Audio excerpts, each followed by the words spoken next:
Morning KS family. আমি কবিতা আবার একটা নতুন ব্লগ নিয়ে তোমাদের সামনে চলে আসলাম। সকাল সকাল ঘুম থেকে উঠেই চলে আসলাম তোমাদের সাথে একটু গল্প করতে।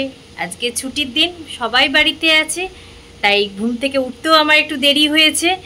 সেই জন্যে ছুটির দিন হলে কি হবে, একটু রেস্ট নেবো, তার উপায় নেই। সকালবেলা মেয়ের একটু পড়া ছিল, সে তো উঠেই পড়েছে। তারপর আমি হয়তো 5 মিনিট পরে উঠেছি, মেয়ের 5 মিনিট পরে আমি উঠেছি। উঠেই আগে টিফিন করে দিলাম সবাইকে। টিফিন খাওয়া হয়ে গেছে। টিফিনে বেশি কিছু করিনি, আজকে আম আর মুড়ি। আর চলো এবার রান্নাবাড়ির দিকে যাই, কারণ ছুটির দিন মানে প্রচুর চাপ থাকে, রান্নাবাড়ি করতে হবে। সেই জন্য তাড়াতাড়ি করে চলো রান্নার দিকে যাই। টিফিন করিনি তাতে কি আছে, রান্না আজকে প্রচুর আছে। ভাতের ঝোল হয়ে গেছে, এবার সব রকম দিয়ে ডাঁটার তরকারি করব। আলু, কুমড়ো, বেগুন এগুলো আগে ভেজে নিই, তারপরে ডাঁটাগুলোকে দেবো। আজকে একটু অন্যরকম, কারণ এই ডাঁটাটা একবারও খাওয়া হয়। দেখো ডাঁটাগুলোকে দিয়ে দিলাম, আর তার সঙ্গে একটু আদা বাটাও দিয়েছি। দিয়ে এবার ভাজা ভাজা করব, তারপরে জিরের গুঁড়ো, ধনের গুঁড়ো দিয়ে একটুখানি নুন, মিষ্টি, একটু জল দিয়ে ভাপিয়ে রেখে দেবো, ব্যাস তারপরেই নামিয়ে দেবো। দেখো শাশুড়ি মায়ের গাছ থেকে নিয়ে এসেছিলাম উচ্ছে পাতাগুলো, তাই ধুয়ে টুয়ে পরিষ্কার করে নিয়ে আসলাম। এবার উচ্ছে পাতার বড়া করবো, এটা শাশুড়ি মায়েরই শেখানো। আজকে যতগুলো রান্না করেছি মোটামুটি সব শাশুড়ি মায়েরই শেখানো। এই উচ্ছে পাতার বড়া বানাবো, তার জন্য কি কি লাগবে দেখতে পাচ্ছ। এই চালের গুঁড়োটা আমাকে শাশুড়ি মাই দিয়েছে। চালের গুঁড়ো লাগবে, লবণ লাগবে আর ময়দা লাগবে, ব্যাস।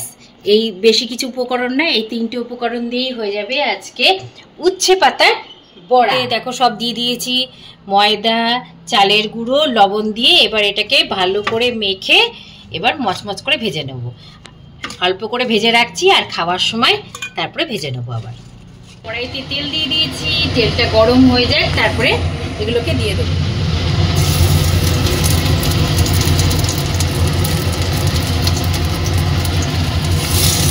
আমার বড়া ভাজা কমপ্লিট। চলো এবার গরম গরম ভাতের সাথে পরিবেশন করে দিই। দেখো গরম গরম ধোয়া ওটা ভাত, আর সাথে উচ্ছে পাতা বড়া, উফ দুর্দান্ত। খাওয়া দাওয়া সেরে একটু রেস্ট নিয়ে চলে গেছিলাম শপিং করতে। বলো তো কার না শপিং করতে ভালো লাগে? আমি তো মাঝে মাঝে শপিং করতে বেরিয়ে পড়ি, সে শাড়ি হোক, চুড়িদারই হোক, আর যে কোনো জিনিসই হোক। তবে আজকে শপিংয়ের মধ্যে ছিল একটা শাড়ি, আর দুটো কুর্তি, আর দেওয়ার জন্য একটা টপ নিয়েছি।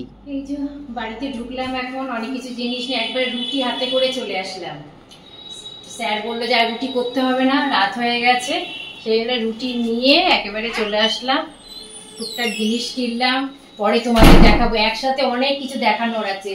একটা শাড়ি কিনেছি, তারপরে স্যার কিছু কিনেছে, কিচ্ছু দেখানো হয়নি। একদিন তোমাদেরকে এটা দেখাবো। চলো আমি একটু ফ্রেশ হয়ে নিই। খাওয়া দাওয়া সেরে তোমাদের সামনে চলে আসলাম কিছু গল্প করব বলে। একটা জিনিস বানিয়েছি, তাই হাতে পেলাম, আর সেই জন্য তোমাদেরকে দেখাবো বলে চলে এসেছি। চলো দেখাই তাহলে কি বানিয়েছি। এই দেখো আংটি দুটো পরেছি, ভালো লাগছে। এখানে ব্লগটা শেষ করে দিলাম, আর বড় করব না। যদি কিছু ভালো লেগে থাকে লাইক, কমেন্ট, শেয়ার করতে কিন্তু ভুলো না। Please subscribe my channel.